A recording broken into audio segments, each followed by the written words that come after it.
In an industry stuffed with marketing bullshit, empty promises, and Chinese-suited liars, one woman's had enough. She knows what it's like to have the wrong clients, no money, and no time for fun. But she also knows how to fix it.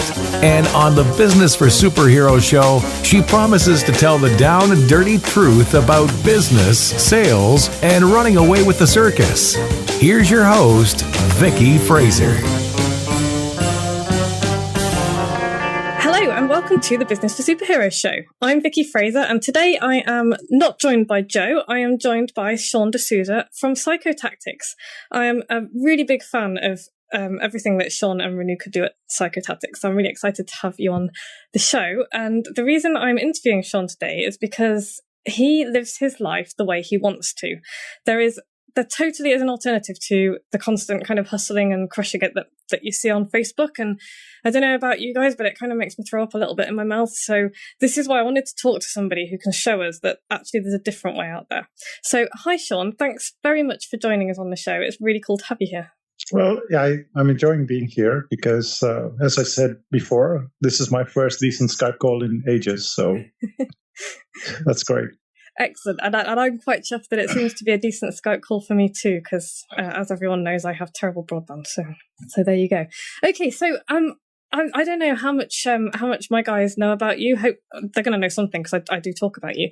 But let's dive in a little bit to who you are. So you're in New Zealand, right? But that's not where you're from. So can you tell us a bit about where you're from?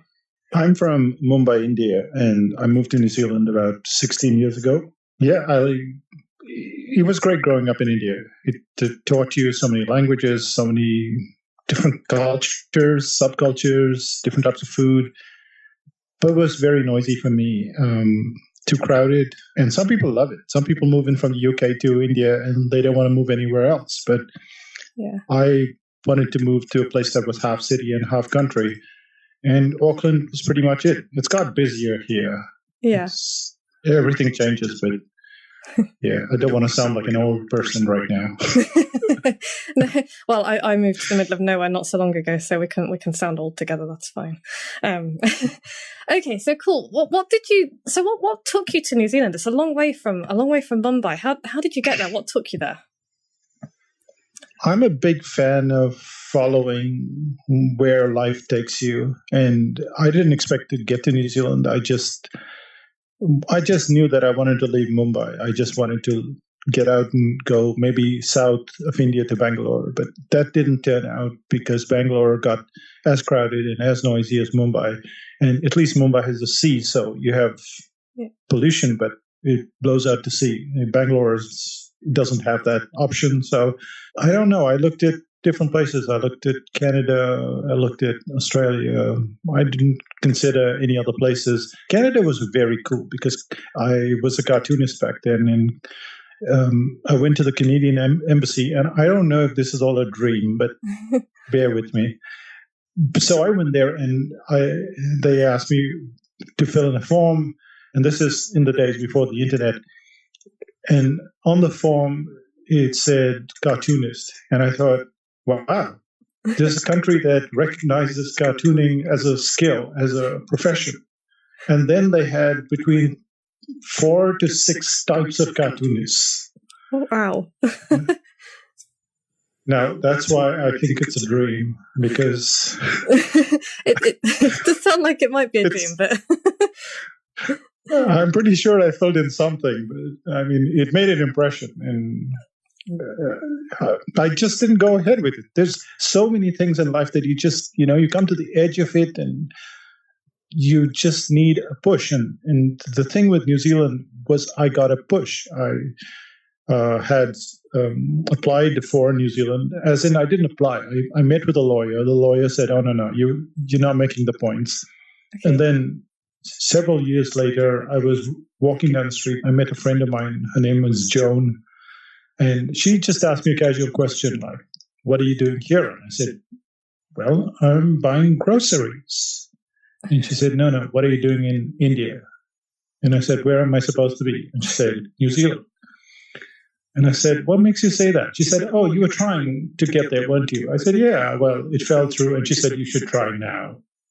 And Well, 9 months later, New Zealand. That's very cool. So how long have you been there now? 16 years. 16 years. So it's pretty much home then, I guess. Well, I think it's very hard to say, to just classify, especially when you move countries and cultures and everything. But I loved it from the first day I was here. Having said that, when I go back to India, which is very rarely, I still feel very deep roots there because of the stuff that I learned as a kid, as a young adult. So there's no way, if there's a game on between India and New Zealand, that I'm going to support India. That's for sure. Yeah. But yeah, it's almost like family and friends. You have family and you like them, but your friends are the ones you choose. So yeah, New Zealand is the friend and India is the family. Okay, that's a cool way of looking at it. So how have you found that being part of all these different cultures has influenced your business and the way that you've developed Psychotactics? The thing with India is that it has a very deep-rooted philosophy. And one of the things that you run into among thousands of other things is this concept of there are lots of religions there. And I grew up Catholic, but there is in the Hindu religion, there are two goddesses. One is called Lakshmi and the other one is called Saraswati. And Lakshmi is the goddess of wealth and Saraswati is the goddess of learning. And it says that if you follow Lakshmi, she's fickle, she's the goddess of wealth, she's with you one day and she's gone the next. But if you follow Saraswati, she's the goddess of learning. She's faithful to you for the rest of your life. And then Lakshmi gets so jealous that she follows you as well. Right.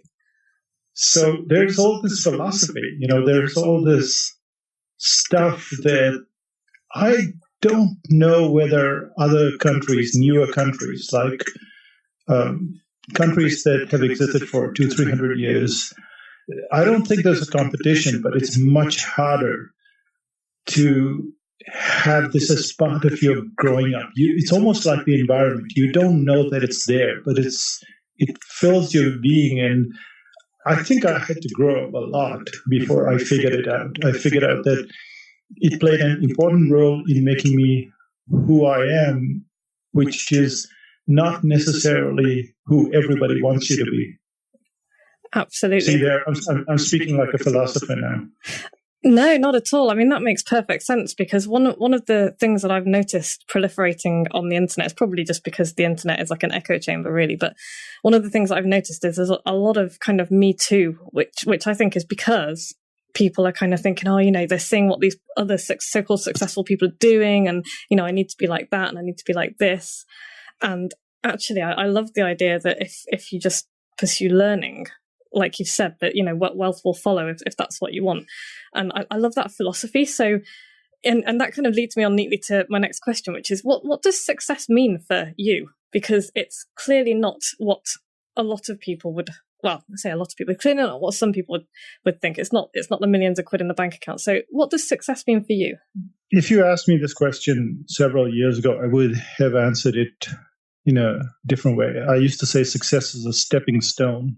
And what I meant by that was that you get successful and then you get bored and then you have to do something else. Yeah. And that's the way I used to look at it.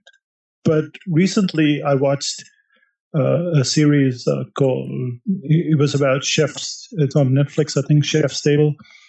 And there was a guy from Mexico, and he defined success, which I like a lot better than my definition. And he said, success is the pride in your daily work. And to me, I think that's my definition of success today. That's the adoption. That's what I've adopted. I just want to do an outstanding whatever I'm doing today. So I might go for a coffee and I just want to be having an outstanding coffee. It's just it's a better question would be what is not success. Okay. And what is not success is piling up dollars in the bank, having endless fame, having all the stuff that you're told you're supposed to have just to be successful. I think that there are few people who measure their worth by how they put these counters on their website, and it tells you how much money they earned in that month. And to me, that's very crass. It's just, yes, I know you're trying to empower somebody else, but it's very crass, because every time someone tells you that they have earned $1 million, the whole purpose of telling you that is to make you feel like crap. That's it. There's no other way to look at it. It's not like they're saying, okay, I've earned $1 million now. I'm sending out a check to you as your as a contribution to being a client. So we've made a very good living, and my wife Renika always tells me to put in this little PS, because I talk as if we're just living off the grid or something. Yeah, we live a very good life. We fly business class. I just bought an electric car. So I do the things that I want to do. To me, success is that, we take 3 months off every year, and the podcast is called a 3-month vacation for that reason. So to me, success is doing the stuff, writing the books that I want to write. I don't care what keywords people are looking for. I write the books I want to write. I do the workshops I want to do on topics that people will not touch. And they won't touch it because it doesn't show up in some keyword search, or their clients don't ask for it. But for me, it's just like, this is what I want to do. So today, for the whole of this month, I'm just working mostly on the new Psychotactics website, which is a lot of fun. We'll see it when it comes out in November. Yeah, I'm looking forward to that. That's going to be great.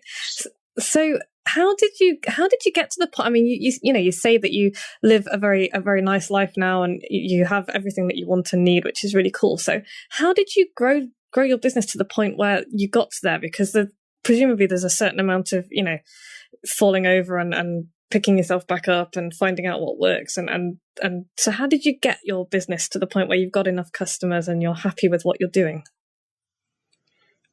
I think the secret, if you want to call it a secret, has been that we've never been in a hurry. Right. We've never been in a hurry. And every time we've been in a hurry, someone has told us not to be in a hurry. So I wrote The Brain Audit in 2002. We've probably sold more copies of The Brain Audit this year than we did in all of the last 15 years, or 14 years. It's just been a very slow uptake. It's not like we haven't sold a lot of copies. The Brain Audit sells off the website at $9.99, and it goes all the way to $139. But the point is that people were buying this a long time ago. They just weren't buying it in the numbers. They suddenly decide to buy it, and we're okay with that. But the goal has never been, okay, let's sell 100,000 books, or let's sell, 50,000, or let's have it. What we've actually done is quite the opposite. So, for instance, we just, I rewrote the article writing course, and so we created a home study. And from now on, we're deciding to sell just 25 copies every time we release it. So 25 copies is like, it's about $1,000 a copy. That's 25,000. And most people would say, well, sell 100 copies, sell 200 copies, sell 1,000 copies. Doesn't interest us. Okay, so tell me a bit more about that then. Because like you say, a lot of people would be like, if you're selling 25 copies at $1,000 a copy, why on earth would you not sell more? And I know that that's the way you work, because I've done your storytelling course, which is awesome. And so what sets your products apart from other people's? Why do you do it like that? So what sets the products apart and why we follow a strategy like this are two different questions. I'll answer both of them. So what sets the products apart is that I don't create anything for anybody. I create everything for myself. So when I write the course, or I rewrite the course, it is for my own, I wouldn't use the word amusement, but it's for my own kind of, how much have I improved at this? So it's almost like making a dish. I don't know, not everyone is into cooking, but I like cooking, I like painting, I like doing stuff. And then the next time I do it, I want to see how much I've improved, how much more I can bring to the table. And that's precisely the goal. It's always so I treat my courses, workshops, books, everything like software. This is version 1, and then let me see how much better we can make it, how much leaner we can make it, how much more of a result we can create in version 2. And then later on, we'll do version 3. So I think the best definition is in a song by Sting. It's called, it's about a card player. And it says, the lyrics are, he doesn't play for money, he doesn't play for respect, he plays to find the answers. Okay. And I think that's the goal. I mean, the fact that someone has written that song and performed it means that there are people out there that aren't doing it for money or respect or whatever. It's like, when you listen to, say, what Paul Simon does, Paul Simon doesn't need an audience. I mean, he can just say, I'm going to sing The Boxer, and 10,000 people will show up. Yeah. But he's now 70, I think he's just past 70. And he's still improving, trying to find the answers. And for us, it's been good because when we started out, we weren't earning a lot of money. And we didn't try to earn a lot of money. What we tried to do was cover the mortgage. We tried to cover our expenses. We had a very fixed budget. And we went that way for at least a couple of years, where we were just covering our expenses. We weren't trying to get rich. We weren't trying to do anything like that. We just, this is not like a modest story. We ended up buying 3 houses in 5 years. Those houses have appreciated 300-400%. We're multimillionaires by accident. Right. But even in the business, it's been very successful, but very slowly successful, rather than this big hurry. And, when we started out in 2002, and the brain audit was doing quite well, and I had friends who were not just on, at that time, Amazon bestseller lists and stuff was nothing. 2002, you barely had PDFs. Yeah. And everyone had to be on Wall Street Journal bestseller list and New York Times bestseller list. And I had friends who had done that. And so I knew what it took. And essentially, it took between 3 to 6 months of your life. Okay. So you had to go to all the radio stations, or you had to be on TV stations, and you had to do publicity, and it cost you $500,000. Right. And we started out this membership site at 5,000 BC. And one of my goals was, I want to make the brain audit a bestseller. And this guy from Canada, which is strangely like New Zealand, he said, but why? And I didn't know the answer to the question. So I dropped it. And to this day, it's not a bestseller. People say, why? I don't know. I'm not willing to give up 6 months of my life to make twice or thrice the income and have 10 times the customers. No. I already have a good life. No, exactly. So, and I think that's really interesting, and that's part of the reason that I was drawn to Psychotactics, I think, because you are a breath of fresh air in a world that's obsessed with immediacy. And I think that's the thing that people miss, is that actually it takes quite a long time to build up the kind of business that you've got, because you've been in it for so long. I say so long in terms of kind of online world. And I love that. You'll have to excuse me 1 second so I can let my cat out. Okay. That's Noodle the podcat. He's usually not quite that talkative. So, okay, so yeah, that's like I say, that's what kind of drew me to Psychotactics, and that's why I think one of the reasons that I really enjoyed the storytelling courses, because it's obvious that you've put so much care and effort into making it better and better every time. And I think I think the world would be a better place if a lot more people did that for a start. But I think there's also, people don't necessarily know how to make things better these days. So could you tell us a bit about how you make your courses better? What is it that you do? So a lot of it comes from what I read and what I've learned over the years. And inherently, I don't believe in inborn talent. Now, I know that genetics plays its role, and we can go into a lot of blah, blah about it back and forth. It's almost like global warming for most people. Yeah. But what I believe in is that if I needed to learn how to make a pasta today, then if I found the right teacher and they had a good system, I would learn how to make a really good pasta. And so what I do is I go about trying to find the right teachers. And now these teachers might be in a book, they might be in a course, they might be in a seminar, but they're also very diverse. And a lot of people, they become very focused on, say, just reading about marketing or just reading about sales. And I'll read about philosophy and garage doors and volcanoes and everything. Yeah. And all of these cross-pollinate to form your own unique way of thinking. So when people talk about a style, essentially what a style is copying. You're copying someone's work, just like you copy an accent. That's why we all have accents. And then when you run into various accents, all those accents meld into something that you call your own. So your accent is completely different from everybody else's accent on the planet. It's just slightly different. And what you've done is copy it. And your parents' accent will be different, and your friend's accent will be different. So we do this in the cartooning course. You copy one style, you copy another style, you copy a third style, you copy a fourth style, and eventually you get to the point where you have a style, but you only have a style for a specific point in time.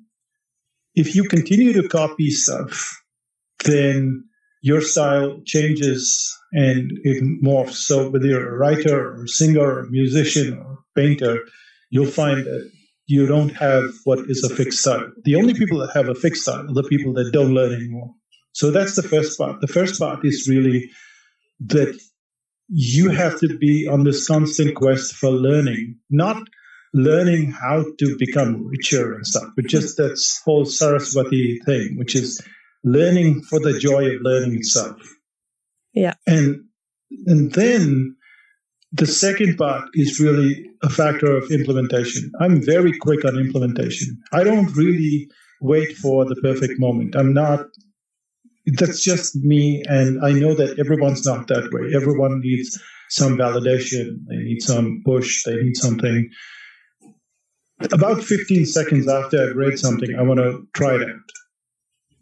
And a lot of the books that we put out, like for instance, when I wrote The Brain Audit, it was only 16 pages long, and we sold it for $29.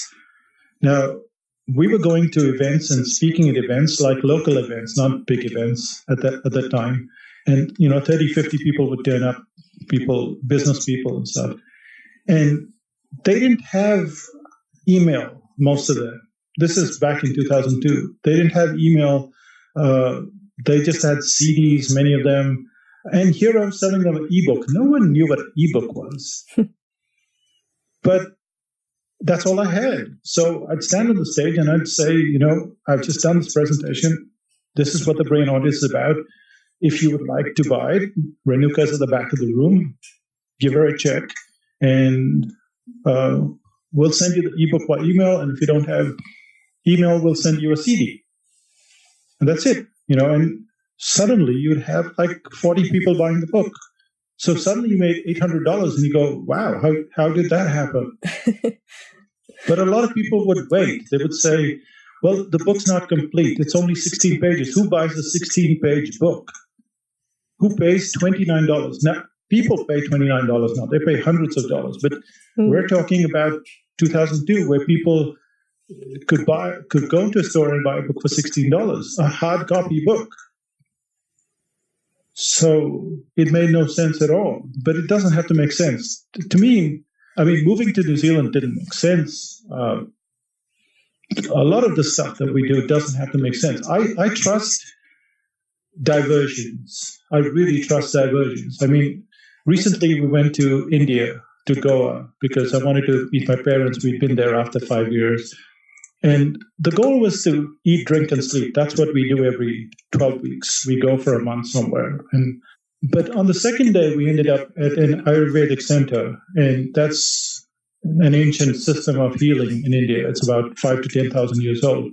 And the doctor said, okay, hang on. I think you need to go through a treatment. And we did some blood tests and stuff.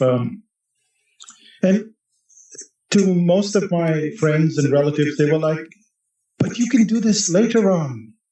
You know, you're going through a treatment, a medical treatment. You can't eat, you can't drink, you can't sleep. I mean, sleep by day, which is one of my stuff that I really like.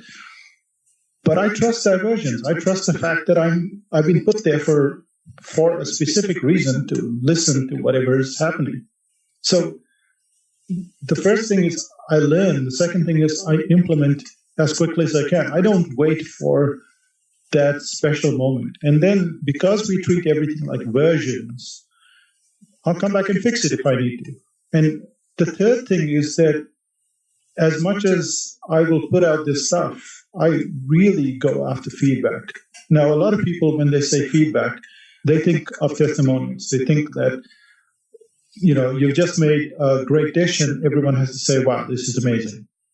Yeah. And I love the testimonials. I'll go after testimonials, but I'll go after feedback. So after we finish every course, after we finish workshops and stuff, especially after courses, we'll get over 10,000 words of feedback.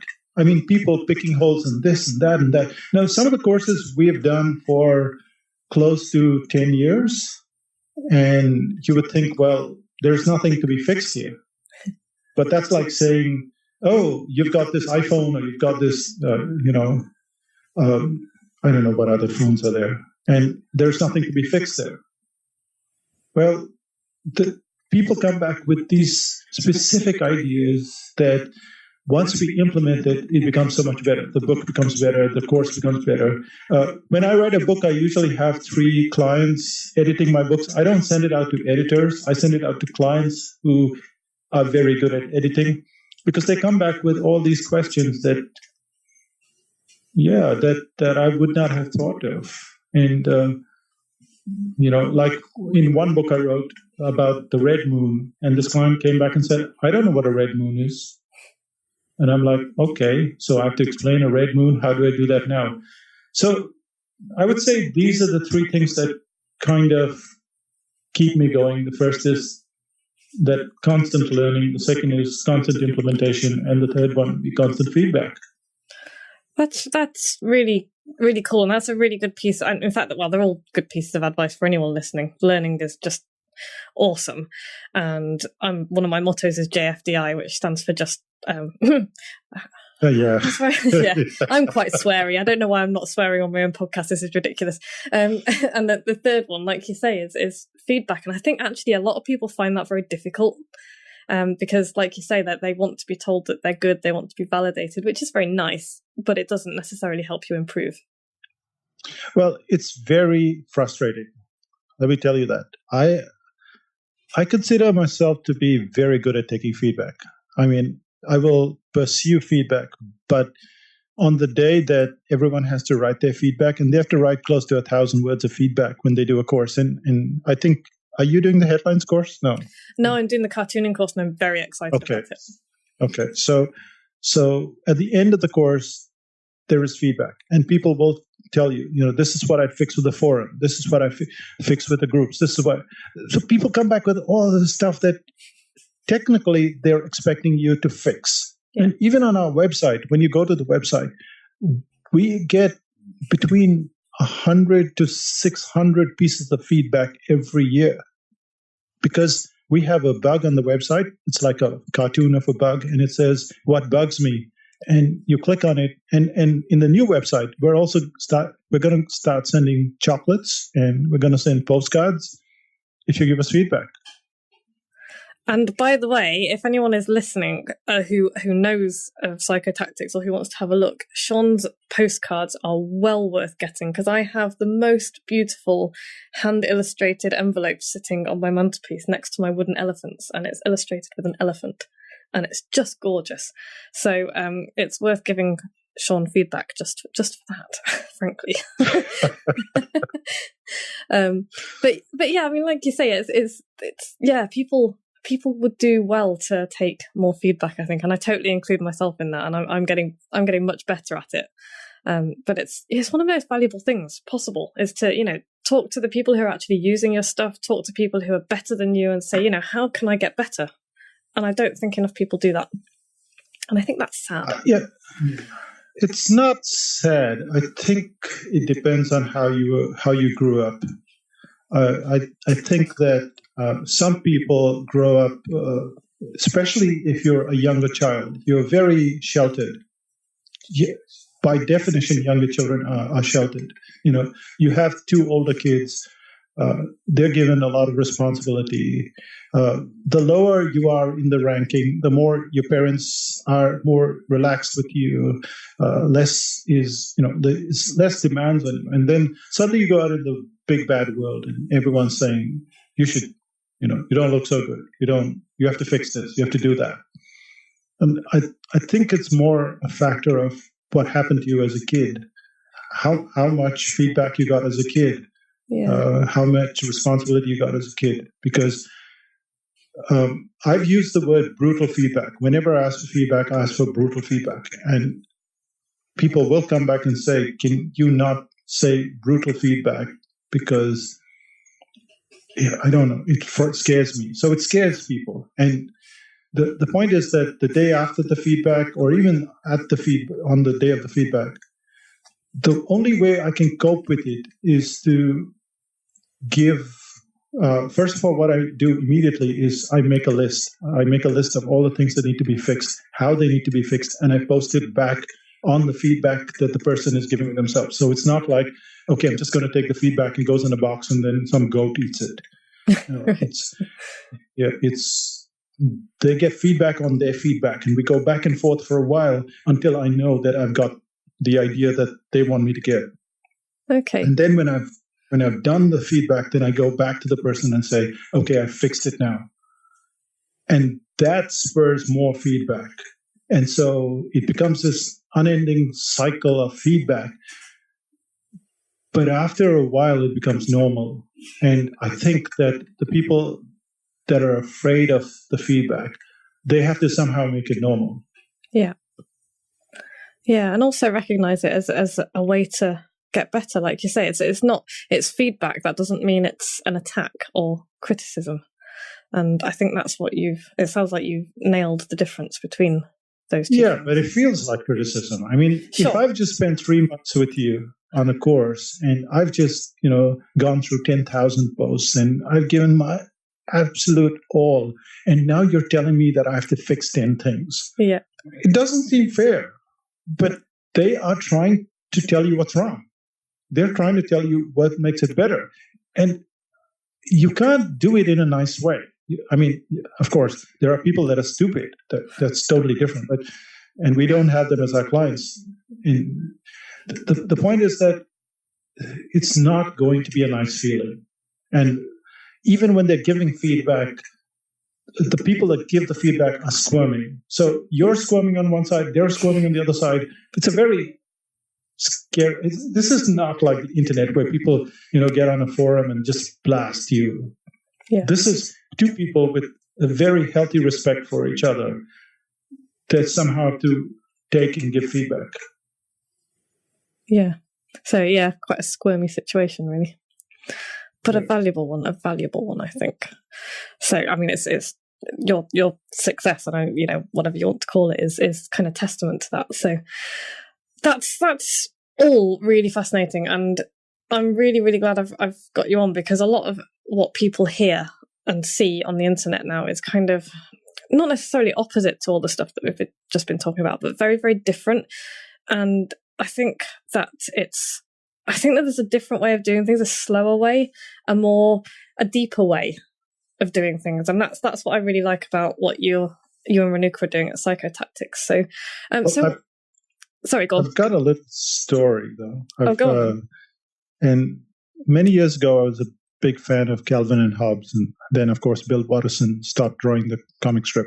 But there's a story about the tuna sandwich, and it's about Calvin running around Christmas time, and he says, I've made a list for Santa. I want a rocket ship. I want a train. I want this. I want that. And he makes this huge list. And he asks Hobbes, he says, what do you want for Christmas?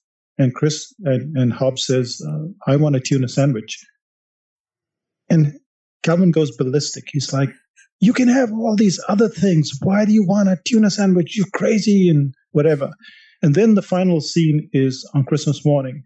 And you have Calvin stomping around saying, I'm going to sue Santa. He didn't bring me this. He didn't bring me that. And Hobbes is standing there and he says, I got my tuna sandwich.